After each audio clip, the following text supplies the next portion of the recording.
শুরু করছি আল্লাহর নামে, যিনি পরম করুণাময়, অতি দয়ালু। বনী ইসরায়েলদিগকে জিজ্ঞেস করো, তাদেরকে আমি কত স্পষ্ট নির্দেশনাবলী দান করেছি।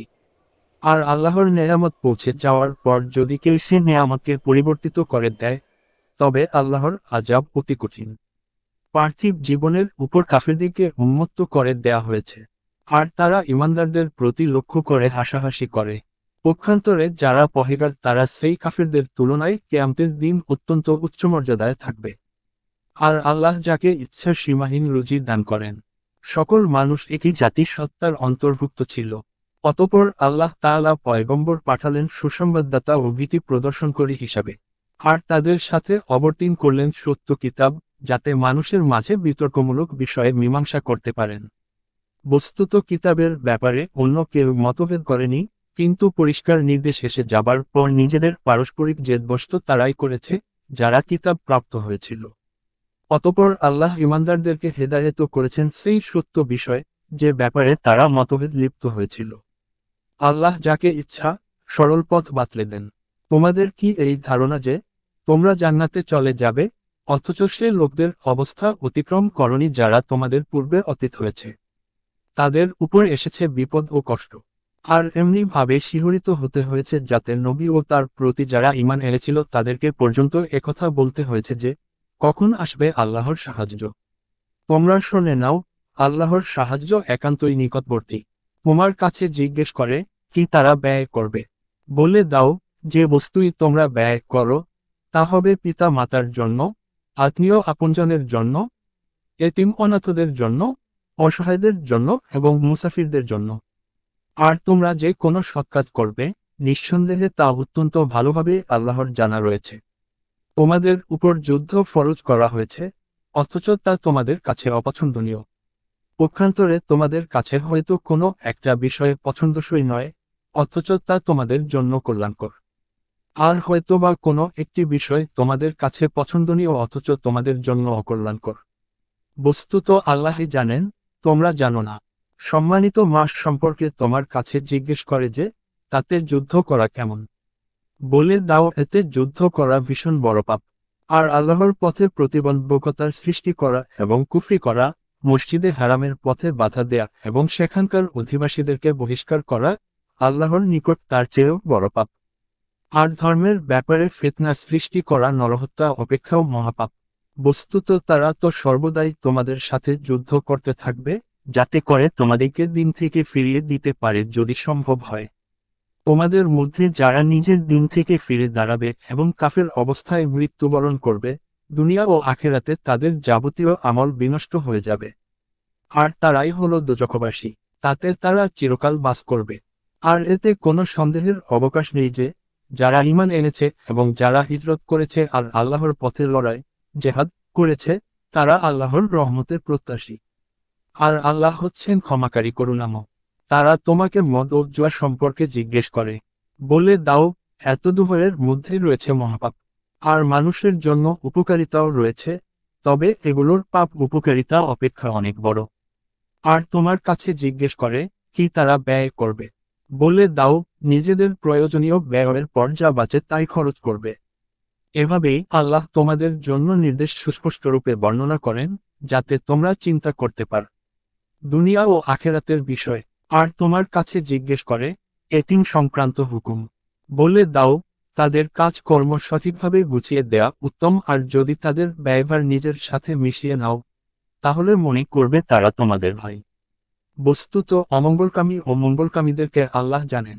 আল্লাহ যদি ইচ্ছা করতেন, তাহলে তোমাদের উপর জটিলতা আরোপ করতে পারতেন। নিশ্চয়ই তিনি পরাক্রমশালী, মহাপ্রজ্ঞ। আর তোমরা মুশরিক নারীদেরকে বিয়ে করো না, যতক্ষণ না তারা ঈমান গ্রহণ করে। অবশ্য মুসলমান কৃতদাসী মুশরিক নারী অপেক্ষা উত্তম, যদিও তাদেরকে তোমাদের কাছে ভালো লাগে। এবং তোমরা, নারীরা, কোনো মুশরিকের সঙ্গে বিবাহ বন্ধনে আবদ্ধ হও না, যে পর্যন্ত সে ঈমান না আনে।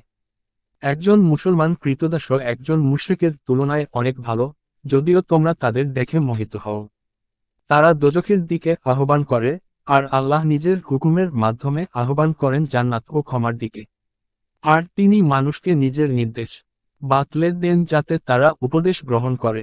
আর তোমার কাছে জিজ্ঞেস করে, হায়ো ঋতু সম্পর্কে বলে দাও, এটা অসুচি। কাজেই তোমরা হায় অবস্থায় স্ত্রীগমন থেকে বিরত থাকো, তখন পর্যন্ত তাদের নিকটবর্তী হবে না, যতক্ষণ না তারা পবিত্র হয়ে যায়।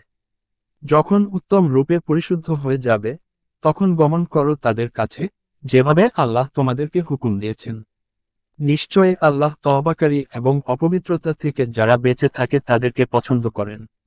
তোমাদের স্ত্রীরা হলো তোমাদের জন্য শস্যক্ষেত্র, তোমরা যেভাবে ইচ্ছা তাদেরকে ব্যবহার করো, আর নিজেদের জন্য আগামী দিনের ব্যবস্থা করো এবং আল্লাহকে ভয় করতে থাকো। আর নিশ্চিতভাবে জেনে রাখো যে আল্লাহর সাথে তোমাদেরকে সাক্ষাৎ করতেই হবে। আর যারা ঈমান এনেছে তাদেরকে সুসংবাদ জানিয়ে দাও। আর নিজেদের শপথের জন্য আল্লাহর নামকে লক্ষ্যবস্তু বানিও না, মানুষের সাথে কোনো আচরণ থেকে, পহেগারি থেকে এবং মানুষের মাঝে মীমাংসা করে দেয়া থেকে বেঁচে থাকার উদ্দেশ্যে। আল্লাহ সবকিছুই শুনেন ও জানেন। তোমাদের নিরর্থক শপথের জন্য আল্লাহ তোমাদেরকে ধরবেন না, কিন্তু সেসব কসমের ব্যাপারে ধরবেন, তোমাদের মন যার প্রতিজ্ঞা করেছে। আর আল্লাহ হচ্ছেন ক্ষমাকারী, ধৈর্যশীল। যারা নিজেদের স্ত্রীদের নিকট গমন করবে না বলে কসম খেয়ে বসে, তাদের জন্য 4 মাসের অবকাশ রয়েছে, অতঃপর যদি পারস্পরিক মিলমিশ করে নেয়, তবে আল্লাহ ক্ষমাকারী, দয়ালু। আর যদি বর্জন করার সংকল্প করে নেয়, তাহলে নিশ্চয়ই আল্লাহ শ্রবণকারী ও জ্ঞানী। আর তালাকপ্রাপ্তা নারী নিজেকে অপেক্ষায় রাখবে 3 হায় পর্যন্ত। আর যদি সে আল্লাহর প্রতি এবং আখেরাত দিবসের উপর ঈমানদার হয়ে থাকে, তাহলে আল্লাহ যা তার জরায়ুতে সৃষ্টি করেছেন তা লুকিয়ে রাখা জায়েজ নয়। আর যদি সদ্ভাব রেখে চলতে চায়, তাহলে তাদেরকে ফিরিয়ে নেবার অধিকার তাদের স্বামীরা সংরক্ষণ করে। আর পুরুষদের যেমন স্ত্রীদের উপর অধিকার রয়েছে, তেমনি ভাবে স্ত্রীদেরও অধিকার রয়েছে পুরুষদের উপর নিয়ম অনুযায়ী। আর নারীদের অপর পুরুষদের শ্রেষ্ঠত্ব রয়েছে। আর আল্লাহ হচ্ছে পরাক্রমশালী, বিজ্ঞ। তালাকের রাজ হল 2 বার পর্যন্ত, তারপর হয় নিয়মানুযায়ী রাখবে, না হয় সহৃদয়তার সঙ্গে বর্জন করবে। আর নিজের দেয়া সম্পদ থেকে কিছু ফিরিয়ে নেয়া তোমাদের জন্য জায়ও নয় তাদের কাছ থেকে। কিন্তু যে ক্ষেত্রে স্বামী ও স্ত্রী উভয়ের ব্যাপারে ভয় করে যে তারা আল্লাহর নির্দেশ বজায় রাখতে পারবে না, অতঃপর যদি তোমাদের ভয় হয় যে তারা উভয়ই আল্লাহর নির্দেশ বজায় রাখতে পারবে না, তাহলে সেক্ষেত্রে স্ত্রী যদি বিনিময় দিয়ে অব্যাহতি নিয়ে নেয়, তবে উভয়ের মধ্যে কারোরই কোনো পাপ নেই। এই হলো আল্লাহ কর্তৃক নির্ধারিত সীমা, কাজেই একে অতিক্রম করো না। বস্তুত যারা আল্লাহ কর্তৃক নির্ধারিত সীমা লঙ্ঘন করবে, তারাই জালেম।